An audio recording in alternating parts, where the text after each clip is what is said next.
Assalamualaikum warahmatullahi wabarakatuh. Perkenalkan, nama saya Septika Nur Aini dengan NIM 1815401015 dari D3 Kebidanan Tanjung Karang. Di sini saya akan sedikit menjelaskan tentang kehamilan ektopik terganggu atau KET.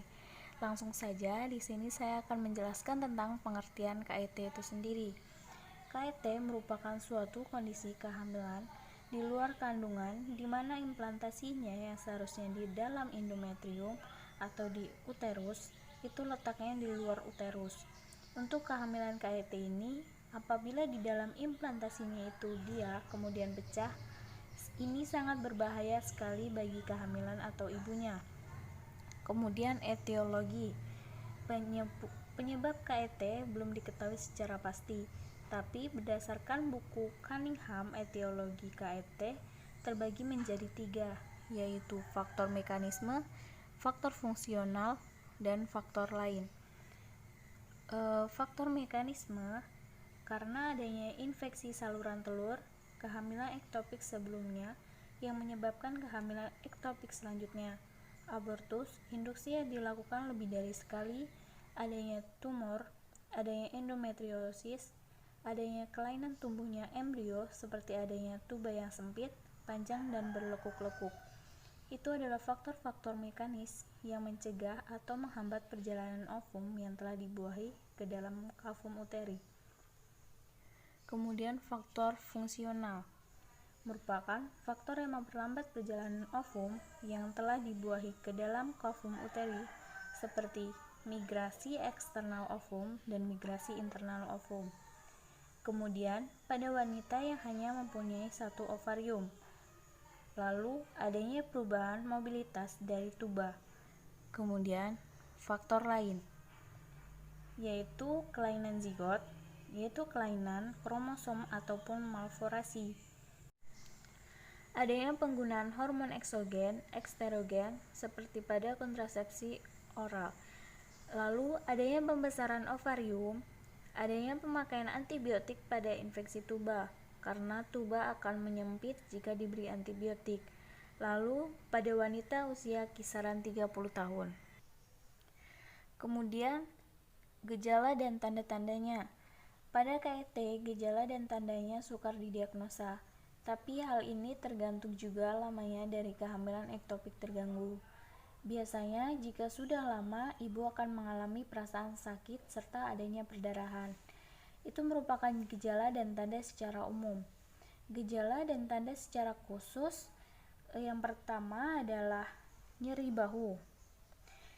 Akibat dari perdarahan di dalam rongga perut yang dapat merangsang diafragma, dan apabila darah dalam rahim mengumpal, maka ia akan mengalami nyeri dan bertambah parah. Bahkan nyeri tersebut juga menjalar ke bagian tubuh lainnya seperti punggung dan seluruh perut.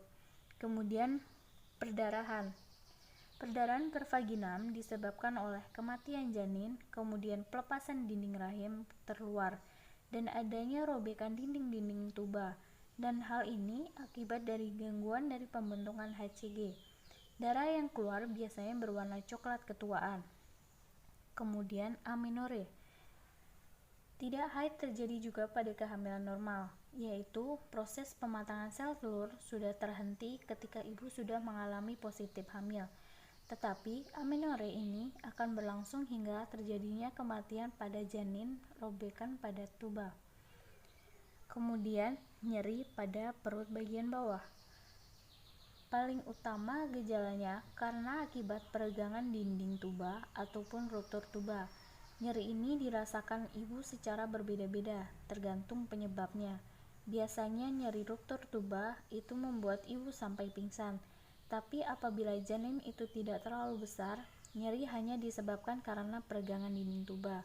Jadi, ibu akan mengeluh sakit perut yang sebenarnya tidak seberapa sakit. Rasa sakit biasanya terdapat pada satu sisi, tapi biasanya darah masuk ke rongga perut. Kemudian rasa nyeri itu bisa saja menjalar ke bagian tengah ataupun ke seluruh tubuh bagian bawah.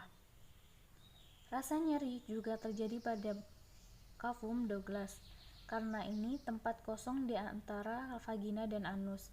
Jadi, kafum Douglas isinya berasal dari embrio dan darah yang telah menggumpal. Penonjolan ini bisa menyebabkan rasa nyeri pada buang air besar atau BAB. Kemudian selanjutnya diagnosis. Untuk menegakkan diagnosis perlu dilakukan beberapa cara karena secara kasat mata tidak bisa dideteksi. Tapi yang paling tampak, ibu merasa kesakitan, pucat, kemudian adanya pemeriksaan ditemukan tanda-tanda syok, adanya nyeri pada rongga perut disertai perdarahan. Yang pertama adalah tes kehamilan. Hasil tes positif sama seperti kehamilan normal pada umumnya. Kemudian pemeriksaan umum. Ibu hamil nampak kesakitan, wajah pucat, adanya perdarahan pada rongga perut dengan tanda-tanda syok. Perut sedikit mengembang dan disertai nyeri tekan. Kemudian anamnesis. Haid terlambat dalam beberapa waktu. Untuk anamnesis pada kehamilan muda terjadi nyeri perut bagian bawah. Kemudian USG, dengan ditemukan kantong gestasi di luar uterus dan di dalamnya terdapat DJJ. Selanjutnya, laparoskopi merupakan alat bantu untuk menegakkan diagnosis KIT. Kemudian kuldosentesis, suatu pemeriksaan untuk mengetahui apakah di dalam kafum Douglas terdapat darah atau tidak. Kemudian pemeriksaan ginekologi, adanya rasa nyeri pada serviks, uterus lebih besar dari usia kehamilan, tidak bisa membedakan antara tumor dengan batasan-batasan yang jelas dan sukar ditentukan. Kemudian laboratorium, dilakukan pemeriksaan Hb, jumlah sel darah merah untuk menegakkan diagnosis pada KIT, terutama pada tanda perdarahan dalam rongga perut.